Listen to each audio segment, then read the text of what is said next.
அத்தியாயம் 1. நள்ளிரவு நேரம். இடி மின்னலுடன் மழை வெளுத்து வாங்கிக் கொண்டு இருந்தது.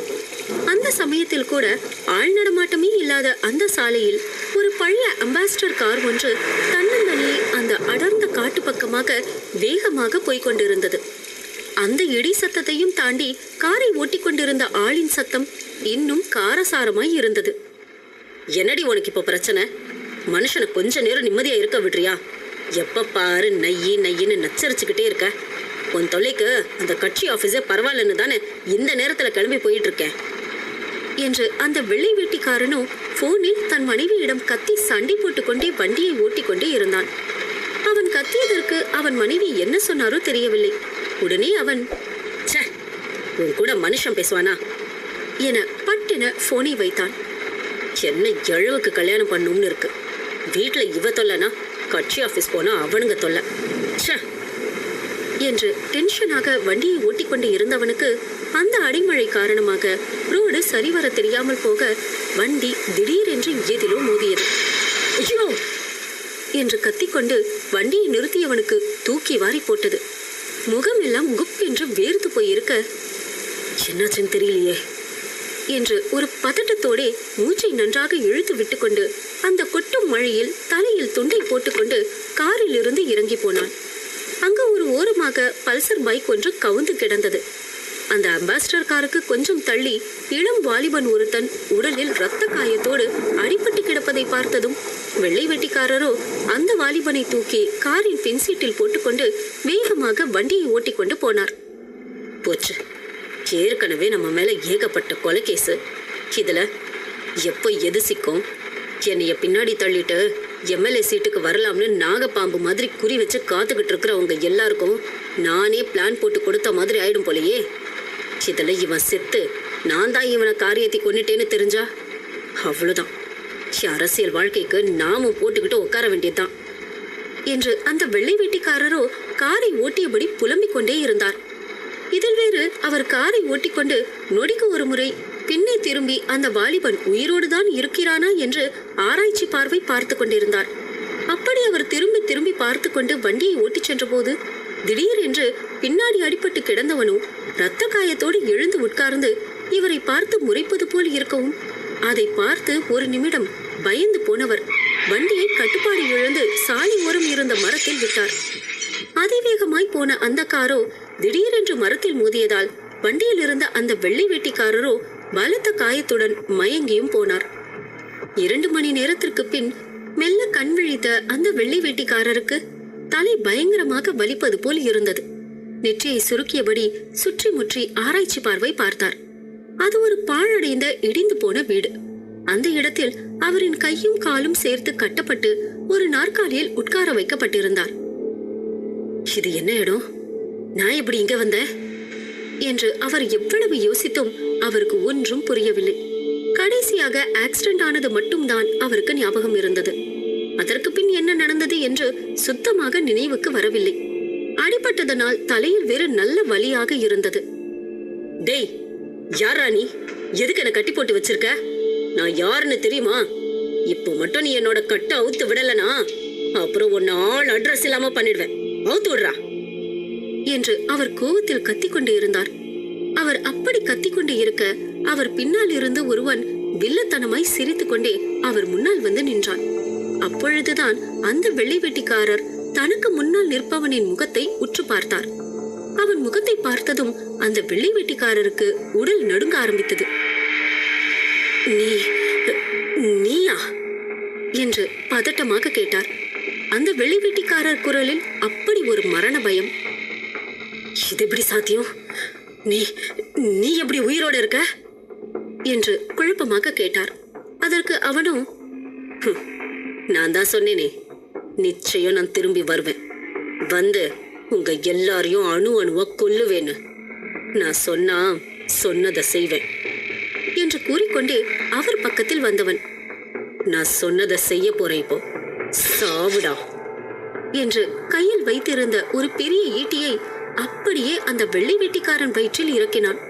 வயிற்றின் முன்புறம் குத்திய ஈட்டி இடுப்பு பக்கமாக வெளிவந்து அந்த வெள்ளை வெட்டிக்காரர் கொடூரமாக இறந்து போனார். இப்படி ஒரு கொடூரமான மரணம் நிகழ்ந்த இடத்தில் மறுநாள் காலை மீடியா பிரஸ் என்று ஒட்டுமொத்த பேரும் குவிந்தனர். ஏதாவது கண்டென்ட் கிடைக்குமா என்று கழுகு போல் சுத்தி கொண்டே இருந்தனர். பின்ன இருக்காதா? இறந்தது நிதி அமைச்சர் பிச்சையப்பனாச்சே. விஷயம் காற்றை விட வேகமா பரவ எல்லா மீடியாவிலும் இந்த செய்தி மட்டும்தான் ட்ரெண்டிங்காக ஓடிக்கொண்டே இருந்தது. நமக்கு முன்னாடி எப்படியா இந்த மீடியாக்காரங்களுக்கு விஷயம் போகுது? நம்ம வரத்துக்கு முன்னாடி இவனுங்க வந்து சும்மா எரிச்சலை கிளப்பிக்கிட்டு இருக்கானுங்க என்று எஸ்ஐ தர்மதுரை கான்ஸ்டபிள் முத்தையாவிடம் கடுப்பில் கத்திக்கொண்டு இருந்தார். இப்படி ஒரு அமைச்சரை கொண்டு போட்டு வச்சிருக்கானுங்க. ஆனா இன்னும் அந்த இன்ஸ்பெக்டரை காணும். எல்லாம் முடிஞ்ச அப்புறம் வந்து என்ன ஆச்சு நொன்ன ஆச்சுன்னு அந்த இன்சு நம்ம தலையை தான் உருட்டுவார். இதுல இந்த மீடியா வேற என்று எரிந்து விழுந்த சப் இன்ஸ்பெக்டரோ, வாயா உள்ள போய் அடுத்து ஆக வேண்டியதை பாப்போம் என்று கான்ஸ்டபிளை கூட்டிக் கொண்டு அவர் வேலையை கவனிக்க சென்று விட்டார். வெள்ளை மாளிகை போல நல்ல பிரம்மாண்டமாய் கட்டப்பட்ட முதலமைச்சர் வீட்டிற்கு முன்னால் பல தொண்டர்கள் அங்கும் இங்குமாக நடமாடிக்கொண்டே இருந்தார்கள். உள்ளே தலையில் கையை வைத்துக் கொண்டு முதலமைச்சர் உட்கார்ந்திருந்தார். தலைவரே, நம்ம கட்சியில இருக்கிற எல்லாரும் ரொம்ப பயப்படுறானுங்க. அடுத்து யாருக்கு என்ன ஆகுமோ, ஒருவேளை அடுத்த டார்கெட் நம்ம தானோ அப்படின்னு பயத்துல ஒவ்வொரு நிமிஷமும் செத்துக்கிட்டு இருக்கோம். இதுல இது முதல் கொலை இல்ல, 3வது கொலை. ஒவ்வொரு கொலையும் இப்படி கொடூரமா தான் நடந்துகிட்டு இருக்கு. என்னத்த சொல்ல என்று அமைச்சர் ஒருவர் பயத்தில் வடிந்த வியர்வையை துடைத்துக் கொண்டே முதலமைச்சரிடம் சொல்லிக் கொண்டிருந்தார். முதலமைச்சர் அவர் கையில் இருந்த செய்தித்தாளை அவர் முன்னே அமர்ந்திருந்த கமிஷனரிடம் தூக்கி போட்டார்.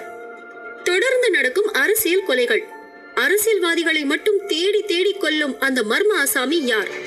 கொலைகள் இனிமேலும் நடக்குமா? அந்த கொடூர கொலைகாரனை போலீஸ் பிடிக்குமா இல்லையா? போலீஸ் தூங்குகிறதா என்று அந்த நியூஸ் பேப்பரில் கொட்டை எழுத்தில் எழுதியிருந்தது. அதை சுட்டி காட்டியவர், பாத்தியா, இப்படி எந்த சேனல் எடுத்தாலும் எந்த நியூஸ் எடுத்தாலும் இதே பேச்சுதான். நியூஸ்ல போட்டிருக்கிற மாதிரி நீங்களாம் தூங்கிக்கிட்டு தான் இருக்கீங்களா என்று முதலமைச்சர் கமிஷனரிடம் எரிந்து விழுந்தார். சிஎம் கேட்ட கேள்வியில் கமிஷனருக்கு கோபம் வந்தாலும் அவர் கோபத்தை கண்ட்ரோல் செய்து கொண்டு பதில் கூறினார். நாங்களும் தொடர்ந்து என்கொயரி பண்ணிக்கிட்டு தான் இருக்கோம் சார். ஆனா என்ன பண்ண, இந்த கேஸை பாக்குறது இன்ஸ்பெக்டர் சிவமணி தான். அவருக்கு ஏற்கனவே உங்களை பிடிக்காது. அதனால வேணும்னே ரொம்ப அசால்ட்டா இந்த கேஸை டீல் பண்றாருன்னு எனக்கு தோணுது என்று கமிஷனர் அவர் யூகத்தை சொன்னார். சிஎம் அவர் வெள்ளை தாடியை தடவிக்கொண்டே, அப்போ அந்த இன்ஸ்பெக்டர் வேணும்னே மெதப்பா இருக்கான்னு சொல்ற.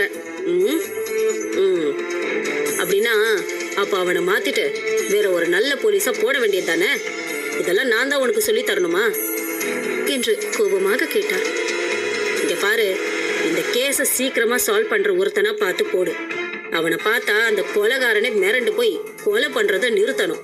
அப்படி ஒரு ஆளா போடு. அதுக்கு முன்னாடி நம்ம கட்சியை சேர்ந்த முக்கியமான ஆளுங்களுக்கு பலமா பாதுகாப்பு கொடுக்க ஏற்பாடு பண்ணு என்று கூறிக்கொண்டே சிஎம் எழுந்து நின்றார். அவர் சொன்னதை பொறுமையாக கேட்டுக்கொண்டிருந்த கமிஷனர், நீங்க சொன்ன மாதிரி பர்ஃபெக்ட் போலீஸ் ஒருத்தர் இருக்காரு. நீங்க 8 அடி பாய சொன்னா அவர் 80 அடி பாய்வாரு.